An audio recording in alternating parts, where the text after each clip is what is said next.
there.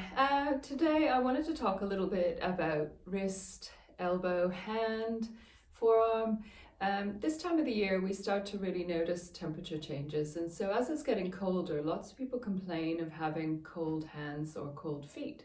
But in today's video I just wanted to talk to you a little bit more about the hands and forearms.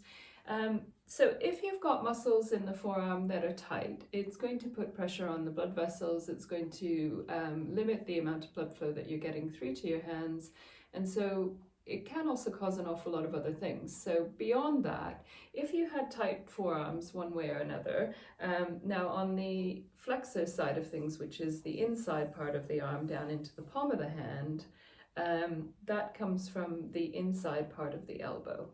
And then if we flip our hand over, we have down the other side of the forearm down into the top of the hand, comes from the outside part of the elbow. And so most of us have heard of golfer's elbow, tennis elbow.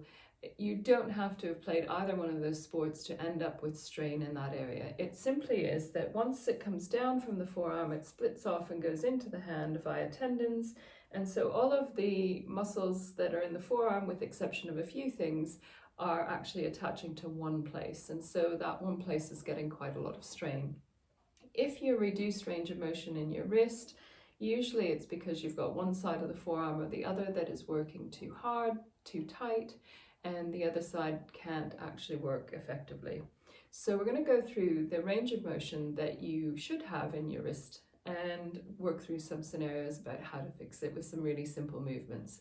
So when you have tightness in that forearm, again, you can either get that elbow pain, you could have wrist pain, you could actually have pain down into the fingers and hand on top of that coldness. So you really want to work on trying to make sure that the wrists are staying flexible and that you maintain that range of motion.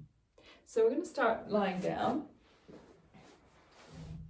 And so if you just reach up with your left hand directly over your shoulder, and if we bring the hand down actively into this movement and the other way, so essentially a normal wrist range of motion should be about 70-75 degrees of range of motion. And so if you're not achieving this type of range that you can see in my wrist, then chances are you're restricted. So when we go palms up, we're testing the length of the muscles on the underside of the arm.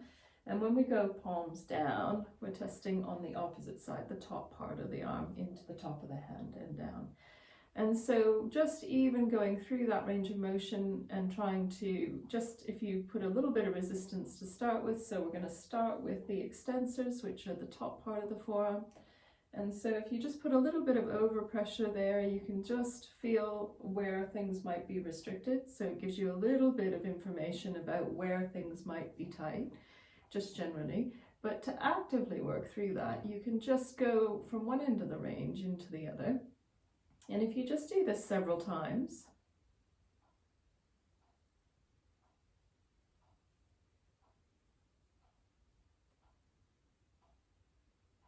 and then go back and just recheck with that little bit of overpressure, what you should find even after just a few repetitions is that the tension that you had where you were feeling it initially just does feel a lot better.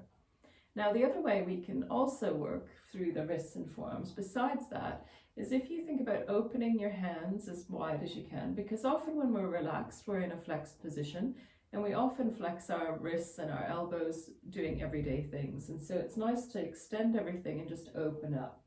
And so if you just take your wrists and hands through as big a circle as you can, keeping those fingers out nice and wide,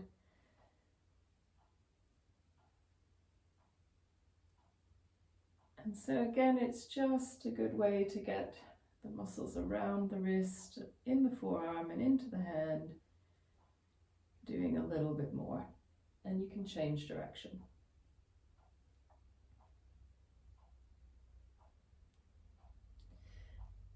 Now, when you have restriction in the wrists and forearms, there are exercises you can do that are a little bit more weight bearing than this. So you'd be on, say, hands and knees with the hands on the floor, and that position may not be comfortable for people. So this is an alternative way to start.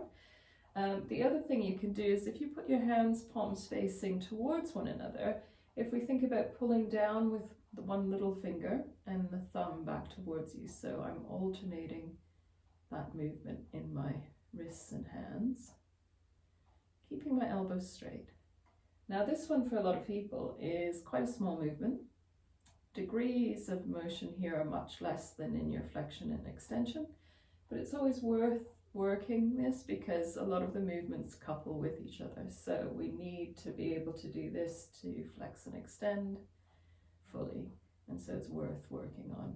And again, we're just getting in at all of those muscles that run down to the elbow from the hand and making sure that everything works and feels okay. And so lowering your hands down, just rest them there. Now you should feel like the hands and forearms are feeling a little bit warmer than they were when you started.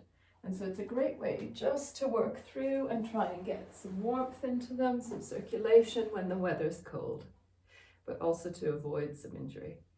So I hope you enjoyed the video. Do leave me some comments and share with anybody you'd like to share with.